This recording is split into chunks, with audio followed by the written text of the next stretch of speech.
அனைவருக்கும் வணக்கம். 4ஆம் வகுப்பு வீடியோ பதிவு 3 பாடம் 2 எல்லாரும் இப்படியே இருந்துவிட்டால். இந்த பாடத்தில் எதை பற்றி கொடுத்துருக்காங்கன்னா விவசாயத்தை பற்றி கொடுத்துருக்காங்க.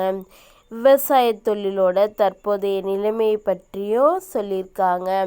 தற்போது பார்த்திங்கன்னா விவசாய தொழிலில் மிகுந்த லாபம் கிடைக்காததுனால எல்லாம் வேறு வேலைக்கு போயிடுறாங்க.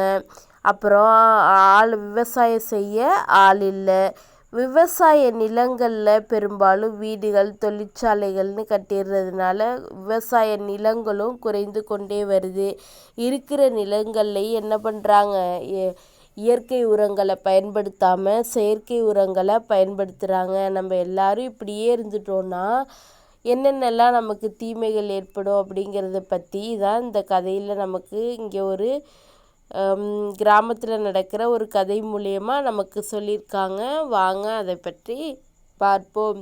மாமரத்தில் இருந்த கிளிகள் கீச் கீச் என குரல் எழுப்பி அங்கும் இங்கும் பறந்து கொண்டிருந்தன.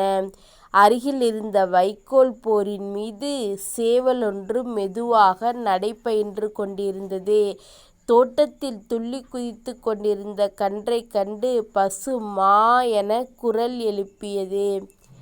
இவற்றையெல்லாம் தன் வீட்டின் மாடியில் இருந்து பார்த்து கொண்டிருந்த இளமாறன் தன் தாத்தாவை தேடி கீழே இறங்கி வந்தான். தாத்தாவை காணாததால் அவர் விடியற்காலையிலேயே வயலுக்கு சென்றிருப்பார் என எண்ணினான். அப்போது இளமாறா, இங்கே வாப்பா என்று அம்மாவின் குரல் சமையலறையிலிருந்து ஒலித்தது. இதோ வர்றேம்மா என்றவாறே இளமாறன் வீட்டிற்குள் விரைந்து ஓடினான். மரத்திலிருந்து கிளிகள் கீச் கீச் என குரல் எழுப்பி அங்குமிங்கும் பறந்து கொண்டிருந்தன. அருகில் இருந்த வைக்கோல் போரின் மீது சேவல் ஒன்று என்ன நினைச்சா மெதுவாக நடைபயின்று கொண்டிருந்தது. தோட்டத்தில் துள்ளி குதித்து கொண்டிருந்த கன்றை கண்டு பசு மா என குரல் எழுப்பியது. இவற்றையெல்லாம் என்ன பண்ணுறான், இளமாறன் தன்னோட வீட்டோட மாடியிலிருந்து பார்த்துட்ருக்கான். தன் தாத்தாவை தேடி கீழே இறங்கி வந்தான். தாத்தாவை காணாததால் அவ்விடிய காலையே வயலுக்கு சென்றிருப்பார் அப்படின்னு நினச்சிக்கிறான். அப்போது இளமாறா, இங்கே வாப்பா அப்படின்னு அவங்க அம்மா கூப்பிட்றாங்க. இதோ வர்றேம்மா அப்படின்னு சொல்லிட்டு இளமாறன் வீட்டுக்கு போகிறான். தாத்தாவிற்கு சாப்பாடு கொடுத்து விட்டு வாப்பா என்று கூறி அம்மாவிடம் சரிம்மா என்ற இளமாறன் அம்மாவிடமிருந்து உணவை பெற்றுக்கொண்டு வயலை நோக்கி சென்றான். வயலுக்கு தாத்தாவுக்கு சாப்பாடு கொடுத்துருவா அப்படின்னு அம்மா சொல்கிறாங்க. சரிம்மான்னு சொல்லிட்டு அவனும் வாங்கிட்டு போகிறான். வயலுக்கு செல்லும் வழியில் பூத்திருந்த அழகிய பூக்கள் அவனை பார்த்து சிரிப்பதை போல் இருந்தன. தன் கைகளால் அவற்றை மெல்ல வருடியபடியே சென்றான் இளமாறன்.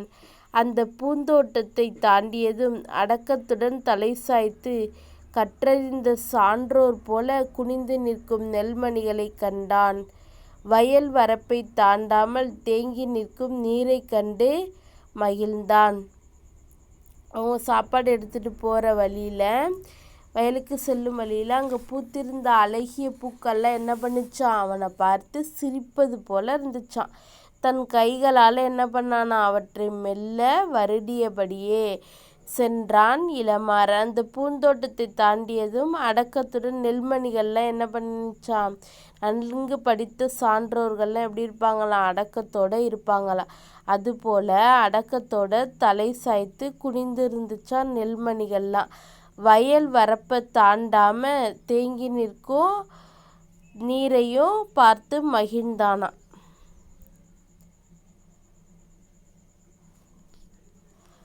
கால்வாயில் பள்ளம் பார்த்து பாய்ந்தோடும் தண்ணீரில் தன் கால்களை நனைத்தும் கைகளால் அலைந்தும் விளையாடினான்.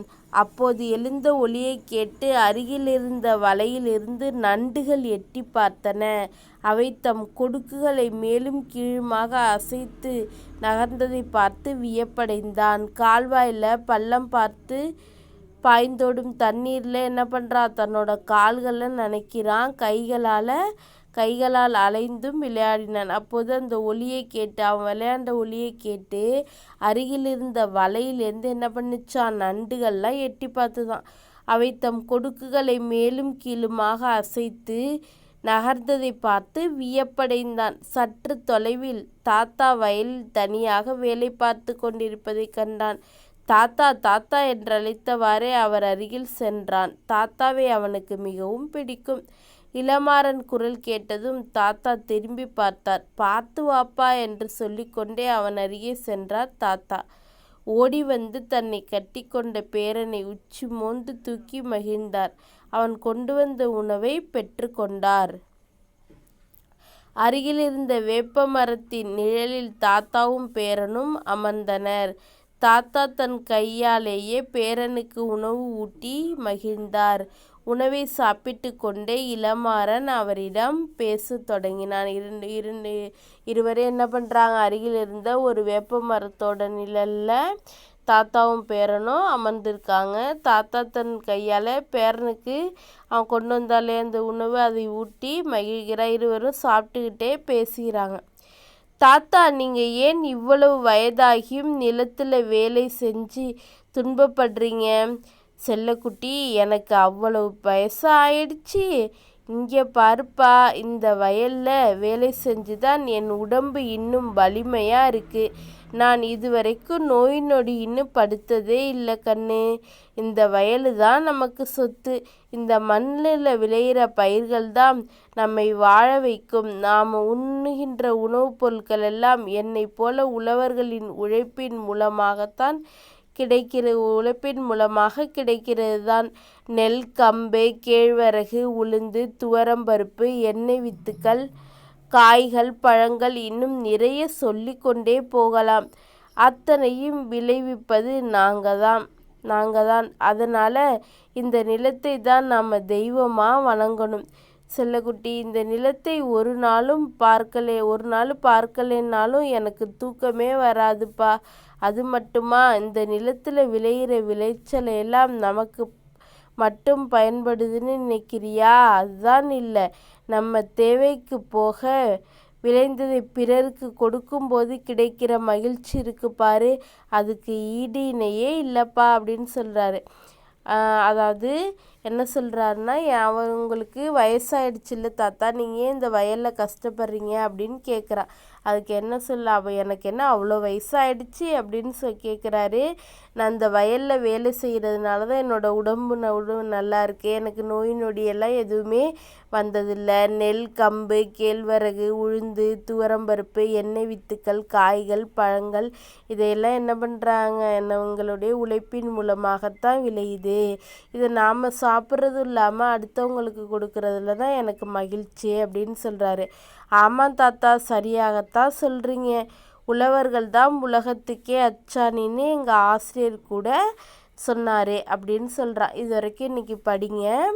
அடுத்து உள்ளதையெல்லாம் நாளை பார்ப்போம். நன்றி.